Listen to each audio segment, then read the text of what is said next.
So it's been a while, guys, like a long while.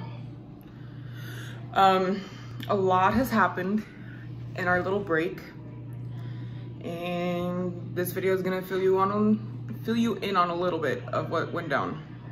So, on May 12th, Kirk and I went into the hospital because we weren't feeling too well. They separated us, made me do some blood work. The doctor came in while I was doing my breathing treatment because it was my chest that didn't feel too well. And he told me with the results of my blood work that I was pregnant, very early pregnancy. I was shocked, like beyond shocked. The first person I got a hold of was my little sister. I wanted to tell him, but my phone was gonna die. And I felt like it would make the situation worse if I texted you and said, hey, I'm pregnant, and then my phone dies and you can't get a hold of me. So I waited until we were back together, and walking out of the hospital, I looked at him and told him I was pregnant. I didn't know how he was gonna react. How did you feel? I didn't believe it. Like at all at all? Mm-mm. No?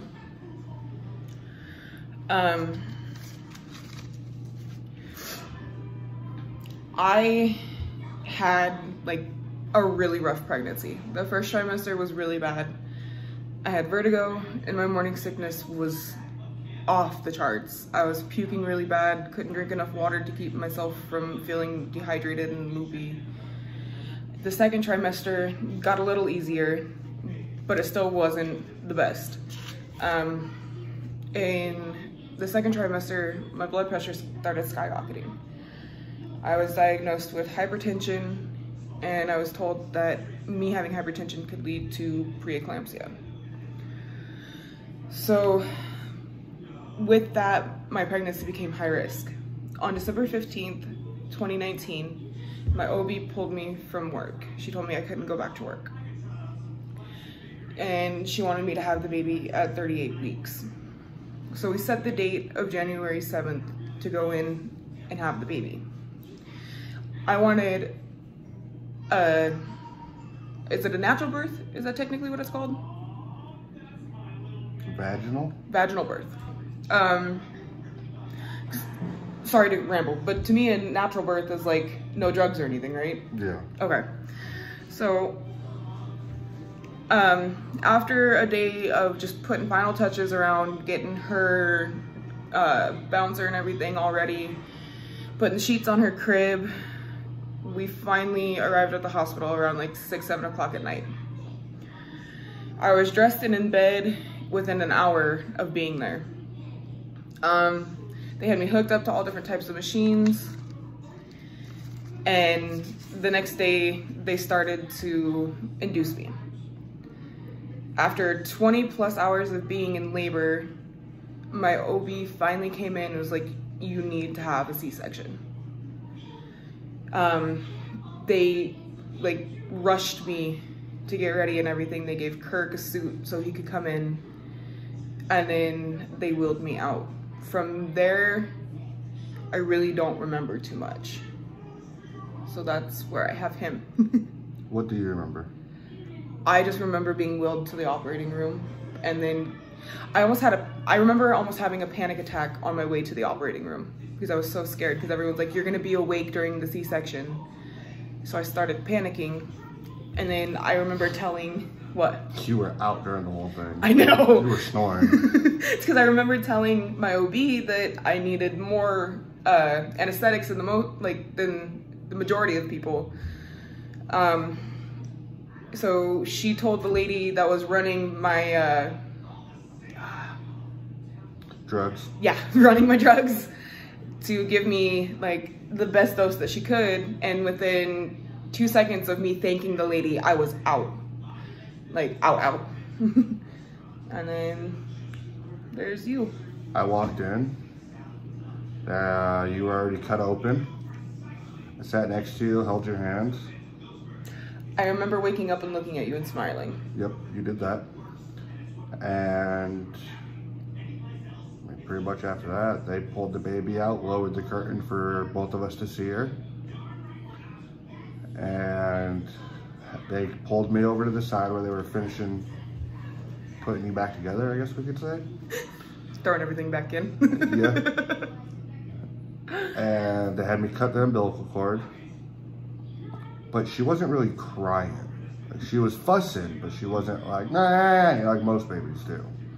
Like that first breath of air that they usually start screaming. Mm-hmm.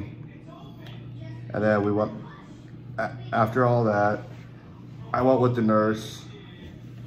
They did some stuff to Bella. They weighed her, measured her, did all that good stuff. And then we went back into the room, to the room that...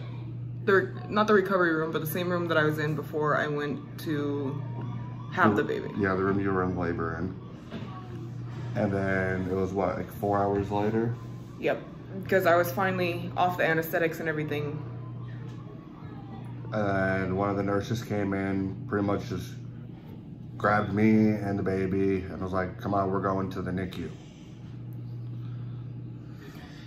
It's because her breathing wasn't regular, right? Like she did really rapid breathing, so it concerned him. That and her heart rate spiked every now and then.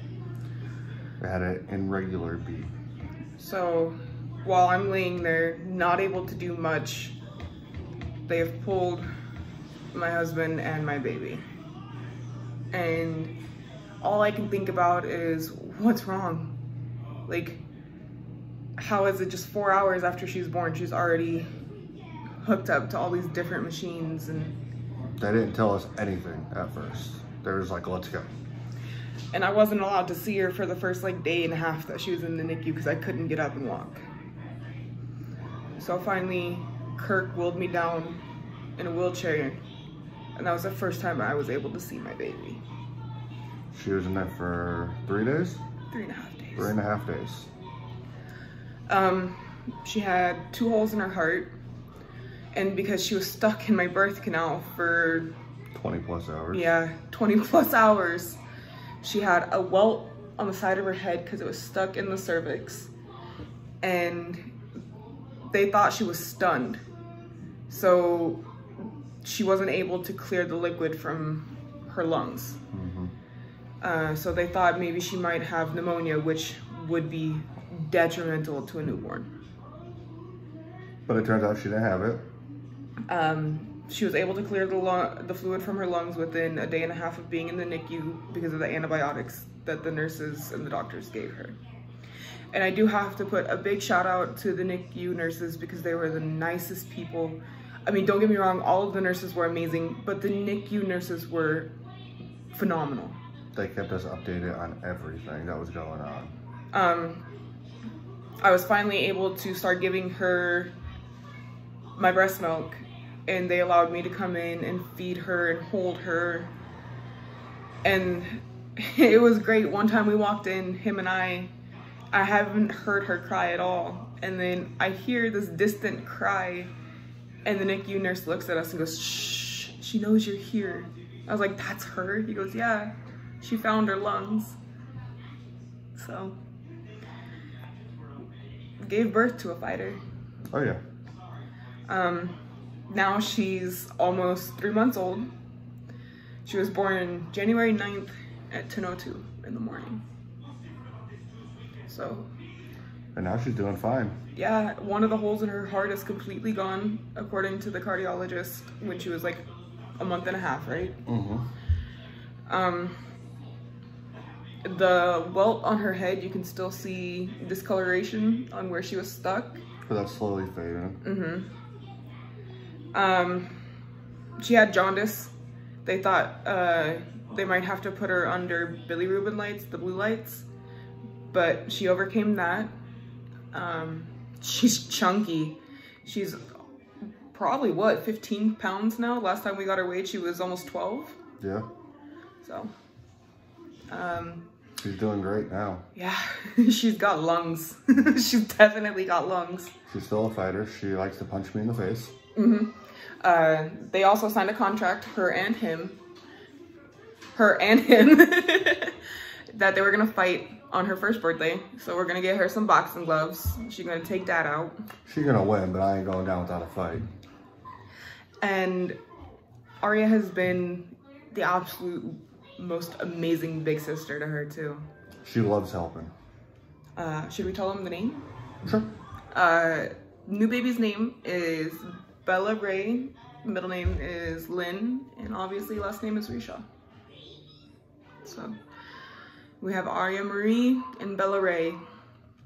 So, oh, and she's redheaded, just to let you guys know. She's a little redhead, and she got blue eyes. So Mom pulled on that one. She's coming for your soul. If Mom doesn't have it already. Yeah. Well, she can't steal yours because I got yours. I've never had one to begin with. Oh. Sold it when I was like 12 on the black market, so. Do you think she's gonna sell her big sister's soul? Nah, I don't think family gets touched. That makes sense. But should I grab her for the video? Nah, she's eating her bottle right now. Let her relax. But if you guys don't see her in this video, she'll be around.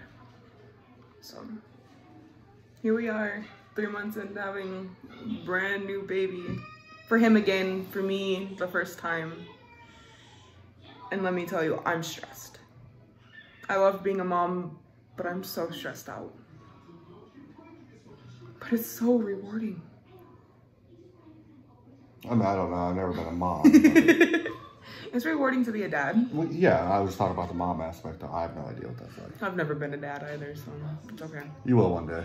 You'll be a mom one day. I can't wait. I'll make you a mom. So guys, in the near future, goodness, English has never been my forte. You guys know that. In the near future, you'll be seeing her. Maybe even when she's 1. Baby reveal. Bye guys.